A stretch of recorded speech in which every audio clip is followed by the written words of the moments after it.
Hello all and welcome back to Jolly Good Journeys. I'm on my last stop in my Albania trip. I've reached the capital Tirana and I'm going to spend the next 2 days exploring what the city has to offer. Let's begin. I started my visit in Skanderbeg Square, the city's vast open heart. Wide stone paving stretched out in every direction, framed by museums, ministries, and blocks of socialist architecture now softened by people, cafes, and everyday life. It felt like the natural meeting point of the whole country. In the center, the statue of Skanderbeg rose proudly on horseback, Albania's national hero, frozen mid-charge, looking out over the square that now bears his name. Just off the square, the old Namazgah Mosque stood calm and composed. Its delicate frescoes and stonework hinted at a quieter, more intricate Tirana that existed long before the high-rises. A short walk away, the Friendship Monument added a splash of symbolism to the cityscape. A modern sculpture celebrating connection and unity.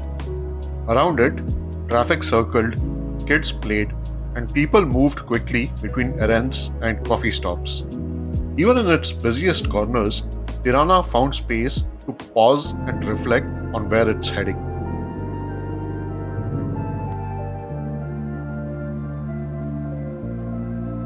Up ahead, the Pyramid of Tirana stood like a relic from another reality. Once a monument to dictatorship, later abandoned and covered in graffiti, and now slowly being transformed into a cultural hub. Climbing up its sloping sides, I could feel layers of history underfoot. Propaganda, decline, and reinvention. From the top, Tirana unfolded in every direction. Pastel apartment blocks, sharp new towers of glass, tree-lined boulevards, and distant mountains wrapping around the city. Cranes dotted the skyline, a sign of how fast everything here was changing. It was the kind of view that captured Tirana in a single frame, messy, energetic, and full of possibility.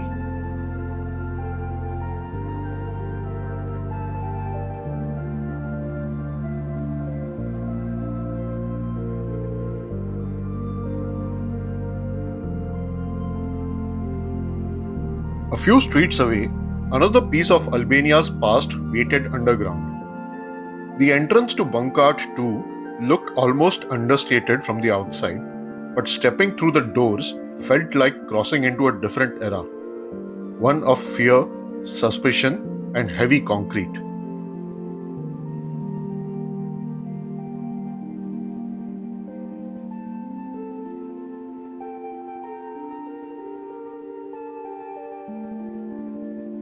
These corridors were built to save Tirana's elite from nuclear annihilation. Dictator Enver Hoxha's paranoid vision carved 65 meters underground. Thick blast doors stood ajar, air heavy with concrete dust. Surveillance photos lined walls, faces watched, lives catalogued under systematic terror. Footsteps echoed through passages designed for panic, rooms once stocked with gas masks, now empty and cold.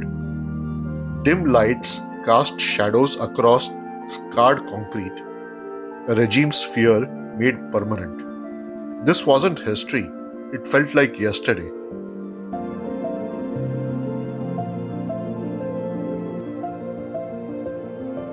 My final stop of the day was the Mosque of Namazgah. Its graceful domes and minarets rising above Tirana's concrete skyline like an architectural deep breath.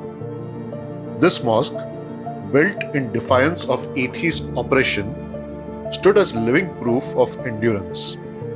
Where Hoxha's bunkers captured fear, this captured faith. Where the pyramid symbolized control, these domes symbolized release. Tirana Day 1 traced that tension perfectly. Skanderbeg's pride, communist concrete, and spiritual persistence all sharing the same skyline. 6 days across Albania had shown me stone cities, sapphire pools, and silent ruins. But this capital felt like their restless conclusion, a place that remembered everything yet raced towards tomorrow.